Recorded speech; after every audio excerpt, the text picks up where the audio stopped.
Salve a tutti, come sempre vi accolgo con un caloroso benvenuto virtuale qui su G-Science TV con il progetto del giovedì pomeriggio With Map Drones and Machine Learning. Come già vi spiegavo dai tutorial precedenti e come emerge anche dal titolo che abbiamo voluto dare a questo progetto, ci spingiamo sempre di più ad analizzare immagini telerilevate dai sistemi a pilotaggio remoto applicate all'agricoltura di precisione e ancora di più all'individuazione delle infestanti. Oggi saremo in compagnia del dottor Pietro Mattivi, masterizzato presso il nostro Master in G-Science e che ci introdurrà a quella che è la classificazione, ai metodi di classificazione di queste immagini e soprattutto a quali software open source utilizzeremo per effettuare queste analisi territoriali.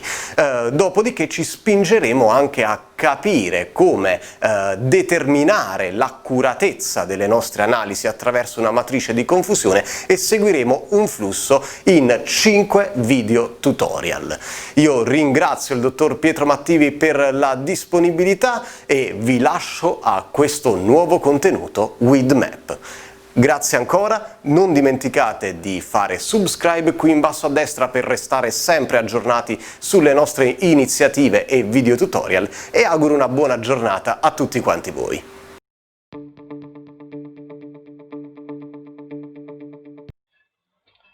Buon pomeriggio e benvenuti a questo corso su analisi raster e machine learning per la mappatura delle infestanti. Io sono l'ingegnere Pietro Mattivi e al momento sono assenista di ricerca presso il DICAM dell'Università di Bologna, quindi il Dipartimento di Ingegneria Civile, Chimica, Ambientale dei Materiali dell'Università di Bologna, nel gruppo di ricerca di geomatica e telerilevamento, dove mi occupo principalmente di analisi di dati raster e quindi di dati telerilevati e soprattutto di modelli digitali del terreno. Sono un ingegnere, quindi scusatemi se non userò sempre la terminologia adatta al caso, ma sono sicuro che mi verrete incontro e che capirete comunque. Bene, vediamo quali sono i contenuti di questo corso. Molto velocemente facciamo questa introduzione. Faremo prima un'introduzione alla classificazione delle immagini digitali, dopodiché presenterò quello che è il software che andremo a utilizzare, che è Saga GIS, Saga GIS. Dopodiché vedremo delle classificazioni supervisionate per mappare e quindi identificare le piante infestanti, sempre più sofisticate. Poi vedremo una classificazione basata sugli oggetti, quindi un approccio un po' diverso, non un approccio basato unicamente sul pixel, e alla fine una metodologia per valutare l'accuratezza della nostra classificazione. Bene, quindi l'obiettivo di questo seminario, qui andrò un po' veloce perché penso che sono concetti che probabilmente avete già, ma facciamo un ripasso velocemente su quella che è la classificazione delle immagini. Quindi l'obiettivo è quello di mappare delle infestanti con tecniche di machine learning, in questo caso da semplici fotografie, quindi da normalissime immagini digitali, senza avere ulteriori bandi e senza avere sensori sofisticati che possono anche costare molto, ma questa è semplicemente un'immagine ottenuta con la fotocamera già equipaggiata sul drone. Quindi noi dobbiamo estrarre delle informazioni da queste immagini. L'immagine che cos'è? Un'immagine digitale non è altro che una matrice o raster in informatica, la cui unità fondamentale viene chiamata pixel, e il pixel può essere descritto, diciamo, da tre valori fondamentalmente: le sue coordinate, quindi le coordinate x ed y che ci danno la posizione del pixel, e un terzo valore che nel caso dell'immagine possiamo chiamare intensità, che dà, diciamo, che ci fornisce l'informazione del pixel, quindi che ci dà il valore del pixel. Per questioni hardware questo valore è normalmente comunemente quasi sempre una potenza di 2, e e la potenza di 2 a cui è associato il valore viene chiamata profondità del pixel, indica quanti bit sono utilizzati per immagazzinare questa informazione. Un'immagine a scala di grigi comunemente, ma non necessariamente questo può cambiare, ha una profondità del pixel di 8 bit. Questo vuol dire che il pixel può assumere 256 valori, 2 alla 8, e cioè tra 0, che corrisponde al nero, a 255 che corrisponde al bianco. Questi valori espressi con questi numeri, con questa profondità del bit, prendono il nome di digital number, che va un po' in contrapposizione con quello che può essere il valore effettivo di riflettanza. In telerilevamento spesso vogliamo magari fare delle misurazioni vere e proprie, pensiamo alle immagini termiche, noi vogliamo misurare una temperatura, non vogliamo avere un numero tra 0 e 255, ma vogliamo esattamente una temperatura. Quindi questo digital number va convertito, si calibra l'immagine, va convertito in modo da avere effettivamente il valore di temperatura o il valore di riflettanza dell'oggetto che stiamo inquadrando. Noi lavoreremo oggi però su digital number. Ecco, quindi questo è uno schema di quella che è una matrice, cioè per vedere come l'immagine non è altro che una matrice, e sotto vediamo invece la scala di grigi espresse con diverse profondità del pixel. Oggi lavoreremo con un'immagine, con immagini in scala di grigi a 8 bit. Ok, abbiamo parlato di scala di grigi, ma cos'è un'immagine a colori? L'immagine a colori non è altro che l'unione di tre canali, quindi di tre immagini in scala di grigi poste in diversi canali, quindi si chiama modello RGB, e quindi per sintesi additiva si ottiene l'immagine a colori, per cui eh, si, si uniscono di fatto una banda del rosso, un canale del rosso, un canale del verde e un canale del blu. In questo modo otteniamo il colore. Di conseguenza al pixel non sarà associato un solo valore, ma tre valori. Avremo un pixel che si porta dietro tre valori: un valore di rosso, un valore di verde e un valore di blu. Questo ci porta, come vediamo, ad avere un'immagine poi che complessivamente avrà una profondità del pixel di 24 bit e potrà esprimere oltre 16 milioni di colori. In alcuni formati possiamo avere, come nei formati PNG e TIFF, possiamo avere una quarta alfa, una quarta banda, un quarto canale chiamato alfa.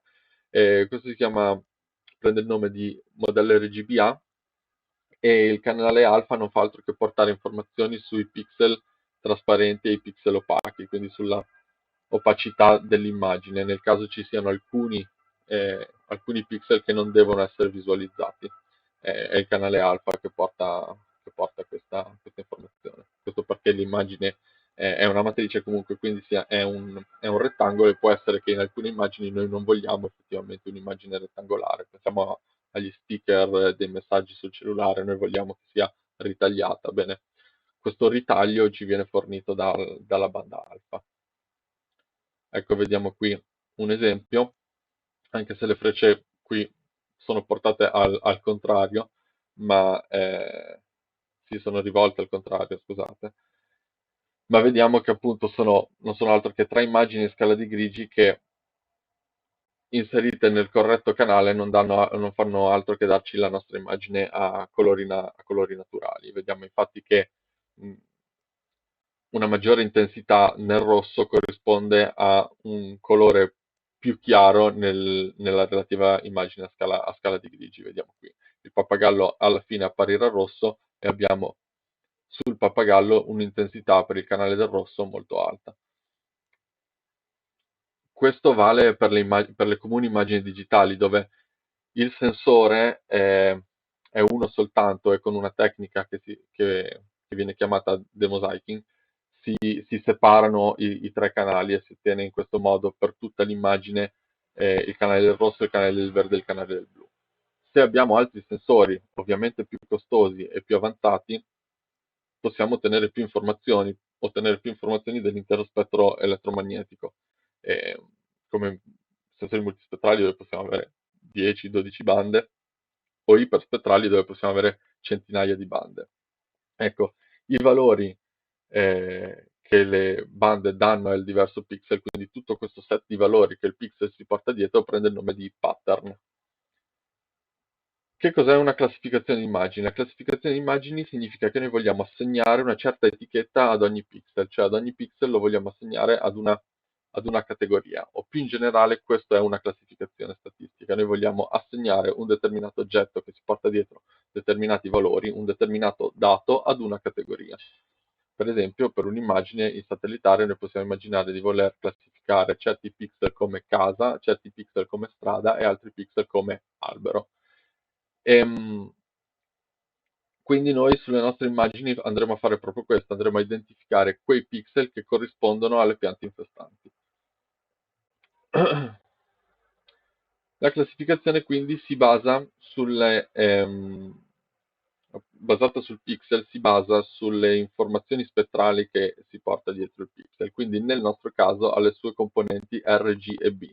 Quindi possiamo immaginarci uno spazio di n dimensioni, quante sono le nostre bande, le nostre componenti, nel nostro caso 3, quindi uno spazio a 3 dimensioni che possiamo vedere qui sulla destra, in cui pixel con pattern simili occupano spazi simili, cioè spazi vicini. Per cui si vanno a creare delle nuvole di punti, diciamo, che prendono il nome di cluster e pixel con pattern simili si trovano nello stesso cluster, quindi nella stessa regione del nostro feature space, che altro non è che questo qui. Il cluster viene descritto eh, da parametri statistici del cluster, appunto, di tutti questi punti che compongono questa nuvola. E la posizione e la densità sono dati dalla media e la varianza del cluster, mentre la forma del cluster è data dalla sua covarianza. Noi vedremo, esistono diversi metodi di apprendimento, diversi tipi di classificazioni di immagini. Quelli che vedremo noi sono classificazioni supervisionate, per cui classificazioni che avvengono grazie al fatto che viene fornito un training set, quindi un dataset di addestramento in grado di aiutare l'algoritmo a classificare l'immagine secondo i nostri criteri, per cui eh,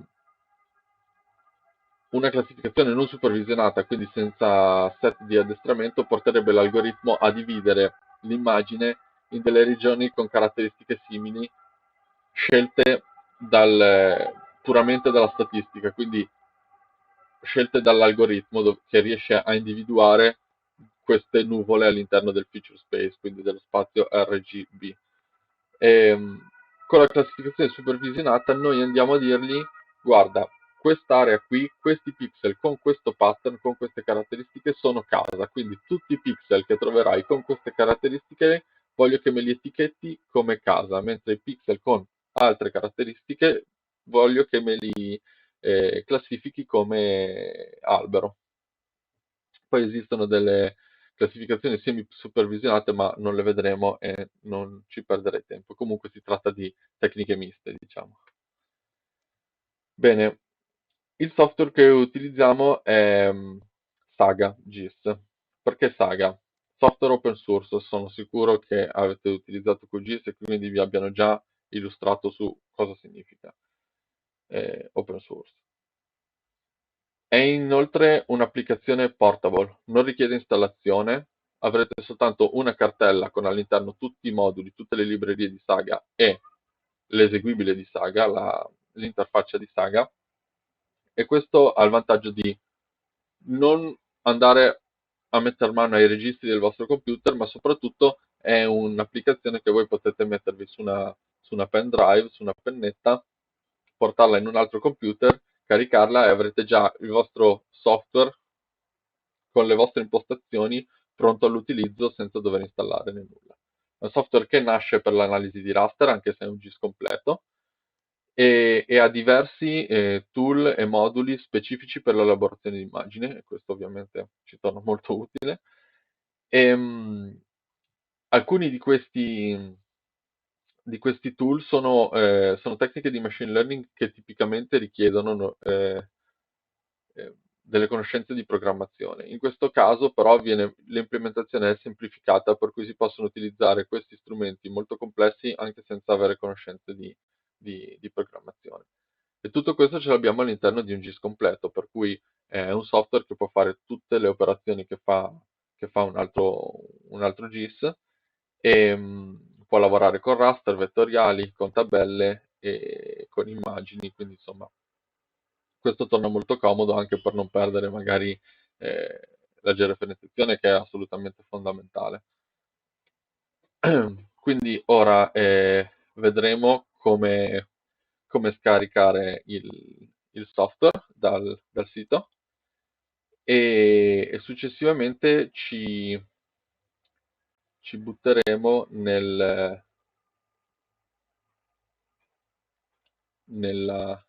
nell'utilizzo del software. Ecco, scusate, sono andato un po' veloce qui. Questa è la pagina di Saga, qui potete trovare tutorial, ci sono le risposte alle FAQ, quindi insomma potete provare un po' a navigarci dentro e vedere se trovate qualcosa che vi può aiutare di interessante. Ci sono forum, eccetera, eccetera. Ma quello che ci interessa è il link I download, che ci porta alla pagina di SourceForge. Va bene. Ed eccoci qui alla pagina dei download, possiamo premere sulla cartella Saga 7, utilizzeremo Saga 7.6.2, come vedete è uscito da pochissimo la 7.6.3, non l'ho ancora utilizzata, quindi utilizzeremo la 7.6.2 che comunque va benissimo per quello che dobbiamo fare. Quindi entriamo nella pagina e quello che dovrete scaricare, qui trovate un file readme con la descrizione dei vari download. Quello che interessa a noi sono questo, se avete un sistema a 64 bit, o questa cartella qui se avete un sistema a 32 bit. Quindi scaricate questa cartella o questa cartella. Normalmente penso che abbiate, credo tutti, un sistema a 64 bit, però potete controllare sul vostro computer nel caso.